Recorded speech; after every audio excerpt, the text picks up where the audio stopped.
படைப்பாளராகவும் வார்த்தையாகவும் சோதியாகவும் எல்லா உயிர்களுக்கும் பிதாவாகவும் இருக்கின்ற தேவனாகிய கர்த்தருக்கு ஸ்தோத்திரங்கள். சத்தியத்தையும் அறிவீர்கள், சத்தியம் உங்களை விடுதலையாக்கும் என்ற இந்த நிகழ்ச்சியில் உங்களை சந்திப்பதில் கர்த்தருக்குள் மகிழ்ச்சி அடைகின்றேன். அன்பானவர்களை, இன்று நாம் பார்க்கக்கூடிய தலைப்பு பொல்லாத சிந்தனைகள் என்ற தலைப்பில் பார்க்க போகின்றோம். அன்பான ஊழியர்களே, விசுவாசிகளே, ஜனங்களே, ஆதியாகமம் 22ஆம் அதிகாரம் 1ஆம் வசனம் முதல் 13ஆம் வசனங்கள் வரை படித்து பாருங்கள். இறைவன் சொல்லாத செயல்களை ஆபிரகாம் செய்தார் என்பதை நாம் பார்க்கின்றோம். எப்படி என்றால், இறைவன் ஆபிரகாமை நோக்கி, உன் மகன் ஈசாக்கிற்கு பதிலாக ஆட்டுக்கடாவை பலி செலுத்து என்று சொல்லவே இல்லை. அப்படி இருக்கும்போது ஆபிரகாம் யாருடைய சொல்லை கேட்டு ஆட்டுக்கடாவை பலி செலுத்தினார்? உன் மகனுக்கு பதிலாக ஆட்டுக்கடாவை பலி செலுத்து என்று தன்னிடம் சொன்னவரிடம், நான் எந்த ஒரு உயிரினத்தையும் கொலை செய்து என்னை தீட்டுப்படுத்திக்க மாட்டேன், என் மகனைப் போல் அந்த ஆட்டுக்கடாவும் ஒரு உயிர்தானே, நான் ஏன் அதை கொலை செய்ய வேண்டும், அதுவும் உயிர் வாழ்ந்துட்டு போகட்டும் என்று ஆபிரகாம் ஏன் சொல்லவில்லை? அப்படி சொல்லவிடாதபடி ஆபிரகாமை தடுத்தது யார்? ஆதியாகமம் 8ஆம் அதிகாரம் 20-21 வசனங்களை படித்து பாருங்கள். இறைவன் சொல்லாத செயல்களை நோவா செய்தார் என்று பார்க்கின்றோம். எப்படி என்றால், இறைவன் நோவாவிடம், நீ எனக்கு ஒரு பலிபீடம் கட்டி அதன் மேல் சில உயிரினங்களை பலி செலுத்து, நான் அவைகளுடைய மாமிசங்களை முகர வேண்டும் என்று சொல்லவே இல்லை. அப்படி இருக்கும்போது நோவா யாருடைய சொல்லை கேட்டு ஒரு பலிபீடத்தை கட்டி அதன் மேல் சில உயிரினங்களை பலி செலுத்தினார்? தன்னிடம் இப்படிப்பட்ட செயல்களை செய் என்று சொன்னவரிடம் நோவா, நான் எந்த ஒரு உயிரினத்தையும் கொலை செய்து என்னை தீட்டுப்படுத்திக்க மாட்டேன் என்று ஏன் சொல்லவில்லை? அப்படி சொல்லவிடாதபடி நோவாவை தடுத்தது யார்? அன்பான தேவனுடைய ஊழியர்களே, விசுவாசிகளே, ஜனங்களே, பாருங்கள். நோவாவிடம் எல்லா உயிரினங்களையும் காப்பாற்றச் சொன்ன இறைவன் அவைகளை கொலை செய்ய சொல்வாரா? ஒரு உயிரை கொலை செய் என்று சொல்லுகின்றவர் எப்படி இறைவனாக இருக்க முடியும்? கொலை செய்யப்பட்ட உயிரினங்களுடைய மாமிசங்களை முகர்ந்து பார்க்கும் பழக்கமும் வழக்கமும் உள்ளவராக இறைவன் என்பவர் இருக்கின்றாரா? ஒரு உயிரினத்தை பலி செலுத்தினால்தான் இறைவன் என்பவர் வருவாரா? பதில் தந்து பேசுவாரா? ஆசீர்வதிப்பாரா? மேல்கண்ட கேள்விகளைப் போல் இன்னும் அநேக கேள்விகளை நாம் எழுப்பும்போது யாரோ ஒருவர் இறைவன் சொல்லாத செயல்களை செய்யுங்கள் என்று நோவாவிடமும் ஆபிரகாமிடமும் சொல்லி அவர்களை செயல்படுத்தி இருக்கின்றார். அவர் யார் என்று பார்ப்போம். மத்தேயு 15ஆம் அதிகாரம் 18-19 வசனங்களை படித்து பாருங்கள்.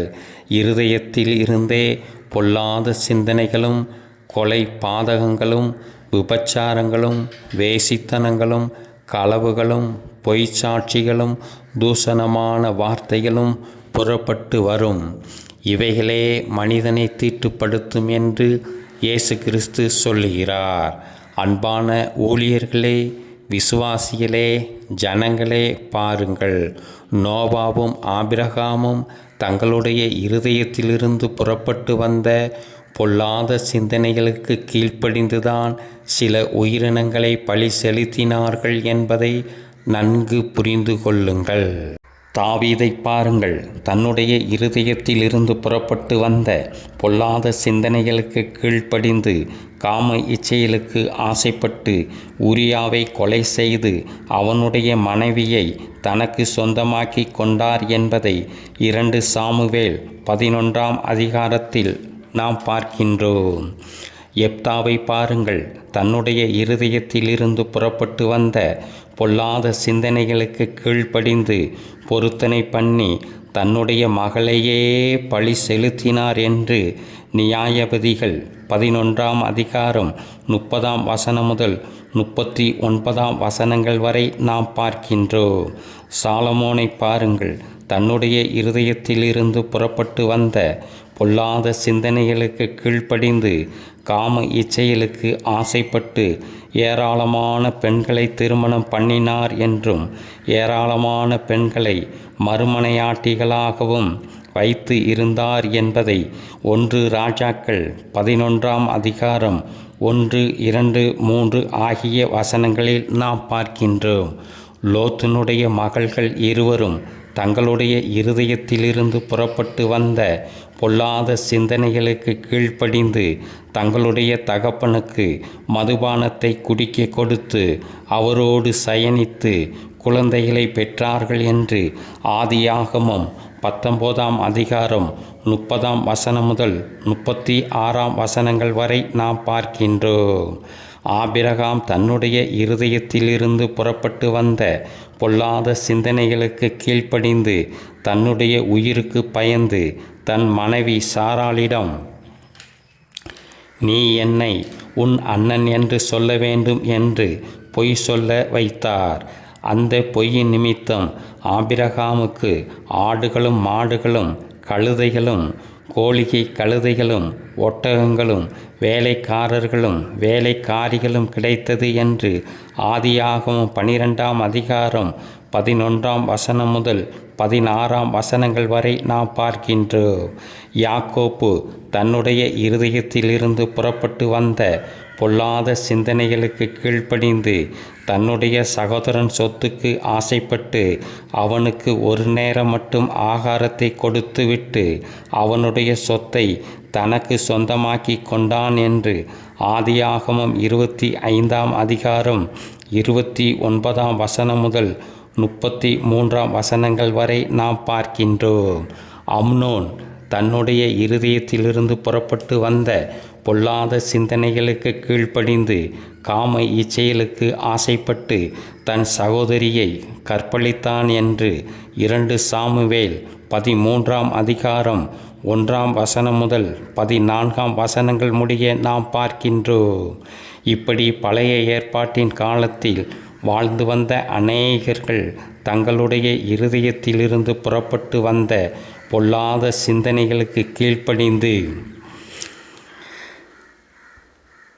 செயல்களை செய்தார்கள் என்று பார்க்கின்றோம்.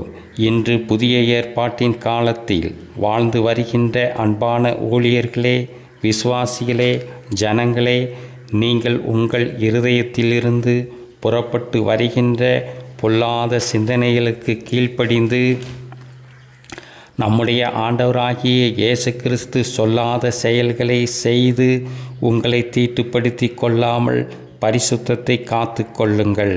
இயேசுவே வாரும். ஆமென்.